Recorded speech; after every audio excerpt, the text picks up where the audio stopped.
Ninakawan na tayo ng mga Marcos, simula tatay, anak at apo. Masaya ka pa rin? Tawag dyan. Ninakawan tayo. Walang ninakaw sa akin. Sa amin, wala. At lalo namang sa'yo, walang ninakaw sa'yo. Sa totoong buhay, sila pa nga ang ninakawan. Ang mga Marcos, mula kanununuan, kung alam mo ang istorya, mga donya, don, mayayaman sila. Ang istorya ng Duterte, ano ba? Bakit sila yumaman? At kung hindi mo alam, sa Ilocos, kanununuan ng mga Marcos, mayayaman. Maluluwang ang lupa, marami silang ginto. Ang Duterte, ano ba? Ano ba istorya ng Duterte mong pinaglalaban? 2016 mo lang nakilala ang mga Duterte, unggoy ka. Ang mga Marcos, noon kanununuan, pakilala na yan. 2016 lang lumabas ang mga Duterte.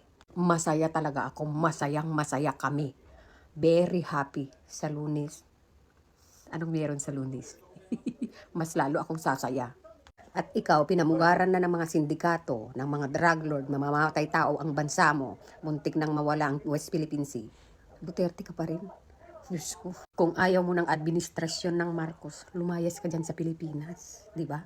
At kung nasa ibang bansa ka man, huwag ka munang umuwi hanggang Marcos ang namumuno. Nasa bagong Pilipinas ka na. Hindi na uso ang mga tanim-tanim istorya. 5,000 scholar, magiging 210,000 scholar. Yan sa kabangagan mong animal kang adiktos. Naku po, Diyos ko. Maawa ka sa sarili mo. Maawa ka sa sarili mo. Alam mo kung bakit? Hindi si BBM ang nakakaawa na ginaganyan mo. Ha? Ikaw ang nakakaawa. Dahil hindi si BBM ang magdadala niyan. Hindi si BBM ang babalikan ng mga sinasabi mo. Alam po ba yon?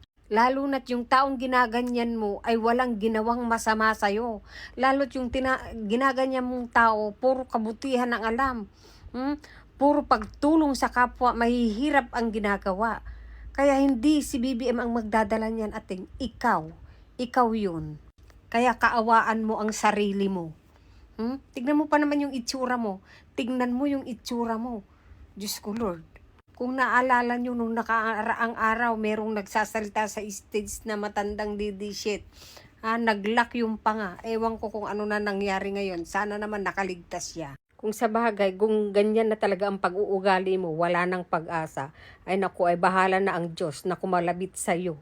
At ang Diyos na rin ang magpabago sa ugali mo. On sa Canada, sinalubong ng mga protesta. First time in history na Pangulo. Anong first time in history na Pangulo na sinalubong ng protesta pinagsasabi mo? First time in history? Hoy, kahit sa buong mundo meron yan, hindi lang sa Pilipinas. Merong sinasalubong protesta. Ay naku, bago nga kayo magbitaw ng content nyo, pag-isipan nyo muna nga yung mga sinasabi nyo. Para hindi kayo napagsasabihan ni istorya ni Kuya Juan, yung kapwa nyo didilis, kaya kayo napagsasabihan ng bobo eh. Kapwa nyo didilis, pinagsasabihan kayo ng bobo. Kasi hindi nyo alam kung ano yung mga pinagsasabi nyo, nagmumukha kayong tanga. Ang first time in history na matatawag ay yung ex-president ng Pilipinas na nakakulong ngayon dun sa The Hague. Yun ang legit na first time in history. Ay nako, kaya kayo na pagsasabihang bobo eh. Tapos galit na galit kayo. Paniwala kasi kayo mga didis, no? Sabi ni Lustay, yung tatay daw nila, uwi na. Ito naman si Kitikiti, yung kapatid, na sumang-ayon naman. Ito naman ibang didis vlogger. Naniwala. Ito ng mga didis na uto. Uto-uto yarn. May mga sayad ba kayo?